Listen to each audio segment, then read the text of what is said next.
Okay, એટલે આપણે આજે બીજા ચેપ્ટર ઉપર જે પ્રકાશની વાત કરવાના છીએ. એટલે તમે જો પ્રકાશ એટલે આમ સીધી લીટીમાં આવે, તમે કોઈ રૂમમાં આ વચ્ચે પૂઠું રાખી અને આમાંથી જો આ કાણામાંથી લાઈટ આવવા દો તો તમને આ સીધી લીટી દેખાય ને. એટલે એ સીધી લીટી અને જો આપણે બેટરીથી લાઈટ કરીએ તો આમ આખો આવી રીતે ઘણી બધી લાઈનો દેખાય, બરોબર? આખું ચાંદડું પડે, બરોબર ને?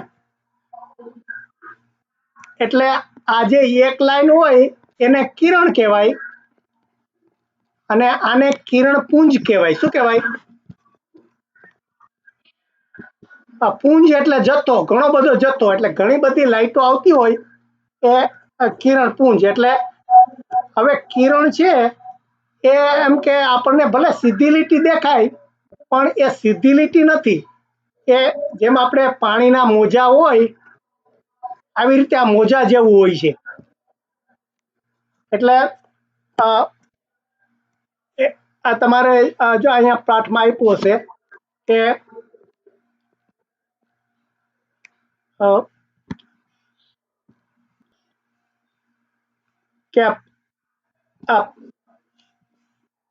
કે પ્રકાશ એ આપણી આંખમાં સંવેદના ઉપજાવતું વીજચુંબકી વિકિરણ છે. એટલે વીજચુંબકી વિકિરણ એટલે શું?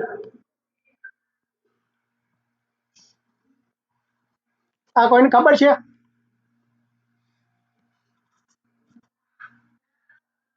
આ વીજ એટલે વીજળી અને ચુંબકી એટલે આપણે લોહ ચુંબક હોય ને. તો આપણે મને લાગે આગળના પાઠમાં પેલા શીખી ગયા હતા કે આ જે કરંટ જતો હોય, આપણે વાયરમાં કરંટ જતો હોય એમાં આવી રીતે કરંટ એનો હોય. આપણે થોડું શીખ્યા હતા કે નહીં? એટલે આ જે એના મોજા અંદર થતા હોય ઇલેક્ટ્રિકના એ વીજ કરંટ કહેવાય. અને આપણે પેલું શીખાતા કે આ લોહ ચુંબક બે રાખીએ, આ બે લોહ ચુંબક રાખ્યા હોય, આમાં ઉત્તર ધ્રુવ હોય, આ દક્ષિણ ધ્રુવ હોય, તો એની વચ્ચે પણ તમે જો પેલા ટાંચણી મૂકો તો આવા ખેંચાણ થાય ને, એક બીજું લોહ ચુંબક બીજાને ખેંચે ને, તો એ મોજા એ પણ એના મોજા થતા હોય. તો આ પ્રકાશ છે ને એ આ બે મોજાનું, આ બેયના તમે ઇલેક્ટ્રિક અને આ લોહ ચુંબકના મોજા ભેગા કરો એના જેવું છે. એટલે એટલા માટે એને વીજ ચુંબકી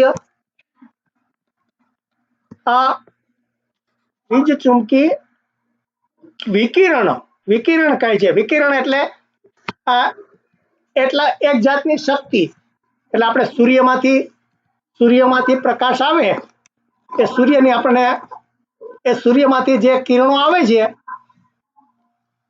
એ વિકિરણ કહેવાય. એટલે હવે સૂર્યનો આપણને પ્રકાશ અને ચંદ્રનો પ્રકાશ એમાં તફાવત શું ખબર છે કોઈને?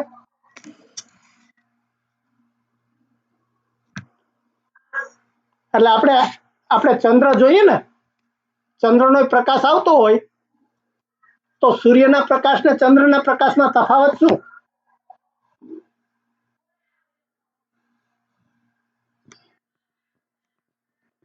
હે?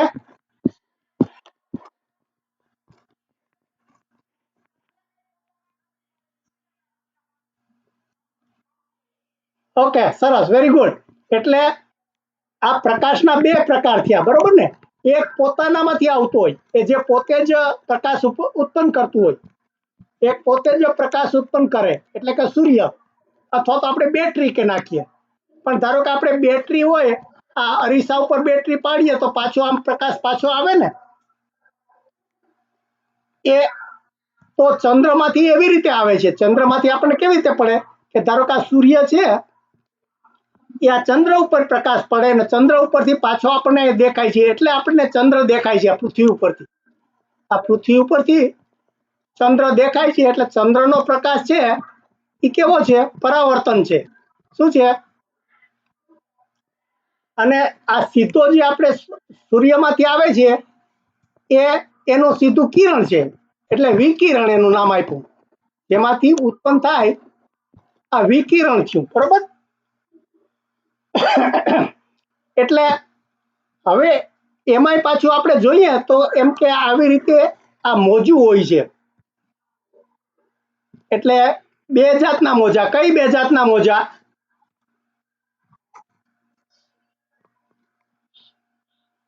એક વીજળીનો,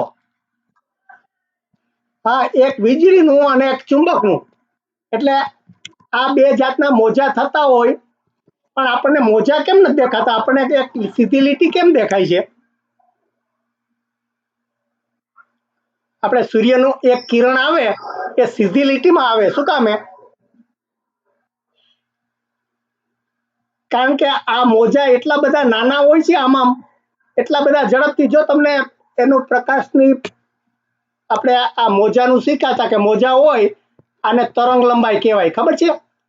અહીંથી આ મોજું અહીંથી ચાલુ થઈને પાછું અહીંયા આવે તો આ તરંગ લંબાઈ કહેવાય. એ બધું શીખાતા કે નહીં આપણે? યાદ છે કોઈને? આપણે જે અવાજના મોજાનું પહેલા શીખાતા, આપણે સંગીત વિશે શીખાતા ત્યારે એવું શીખાતા ને કે અહીંથી અહીં સુધી માપ કરો, તમે કેટલી વાર લાગે એવું. એટલે આ સૂર્યનો પ્રકાશ પણ એવો છે, પણ એ એટલો બધો નાનો છે, એના મોજા આટલા બધા છે એ તમને સીધી લીટી જેવા દેખાય છે. એટલા માટે એને સુરેખ, એ સુરેખ કિરણ કહે છે. સુરેખ એટલે એક જ રેખા.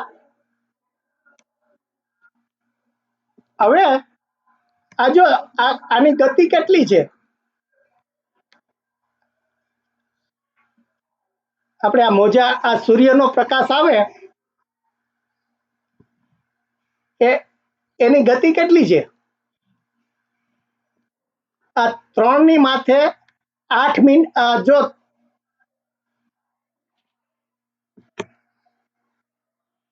એટલે આ 3 ની માથે 10 ની માથે 8 ની ઘાત, એટલે શું? તગડા માથે કેટલા 8 મીંડા ચડાવો એટલા મીટર દર સેકન્ડે,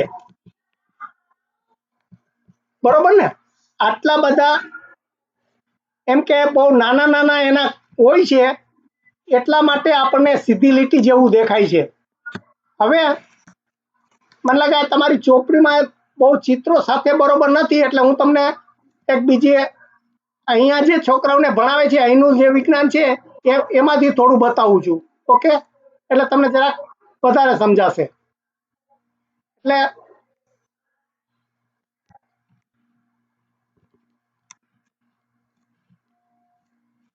એટલે આપણે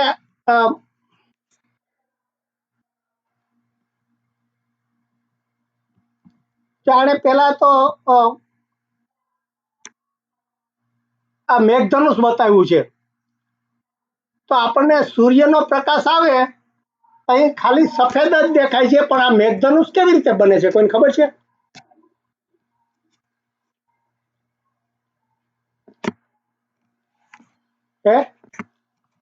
તો આપણે આના પછીનો પાઠ આવશે. મેં કહ્યું ને આ જે મોજા છે ને એ મોજાની આ જે આ લંબાઈ છે એ જો તમે હવામાં, ખાલી હવામાં આવતું હોય અને જો પછી પાણીમાં થઈને પસાર થાય તો એ મોજા થોડાક, આ એના જે મોજા હોય એ બદલાઈ જાય, એનો આકાર બદલાઈ જાય.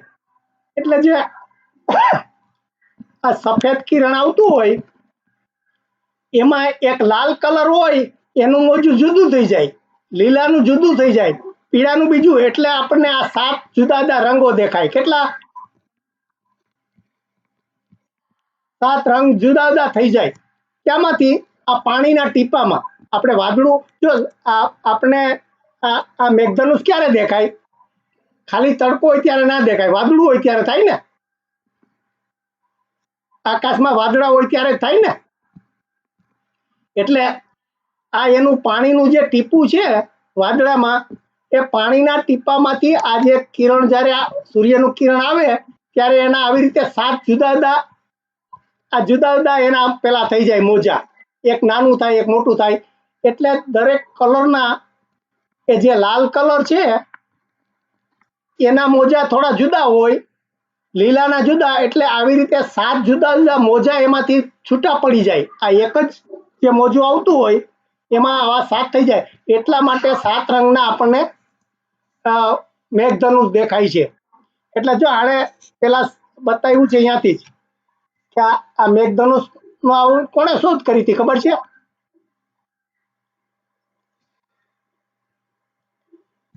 જો અહીંયા લખ્યું કે ન્યૂટન. આ ન્યૂટન નું નામ સાંભળ્યું છે વૈજ્ઞાનિક નું?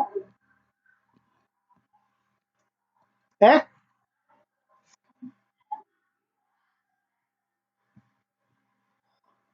અમાર એક તમને આપણે આ પ્રકાશના બધા તમે આપણી વેબસાઇટમાં મૂક્યા છે, એટલે પછી તમે પાછા જોઈ જજો.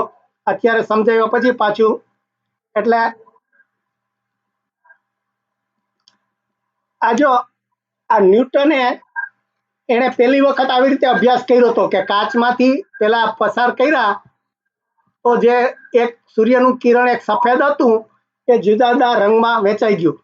આના પછીનો પાઠ આવે તમારે એમાં જુદા જુદા કલરની વાત આવશે, એટલે આપણે અત્યારે વધારે એમાં જોતા નથી, પણ આમાં ખાલી પ્રકાશના જ જે જુદા જુદા આપણે ગુણધર્મો છે એટલી વાત જ બતાવે છે. એટલે જો આપણે સીધે સીધા આમાં જુદું ચેપ્ટર આ લાઈટ આની વાત કરીએ છીએ કે આ જે પ્રકાશનું કિરણ છે એને આવી રીતે આ કાચમાંથી પસાર કર્યું તો જો આ એક સફેદ હતું એના 7 રંગો થઈ ગયા, દેખાય છે? એટલા માટે એને કીધું કે આ ખાલી એક સીધી લીટી નથી પણ એના મોજા છે, અને દરેક મોજા આપણી આંખમાં આ ઝીલવાની એની શક્તિ જુદી જુદી છે. એટલે આ જો મેં હમણાં વાત કરી હતી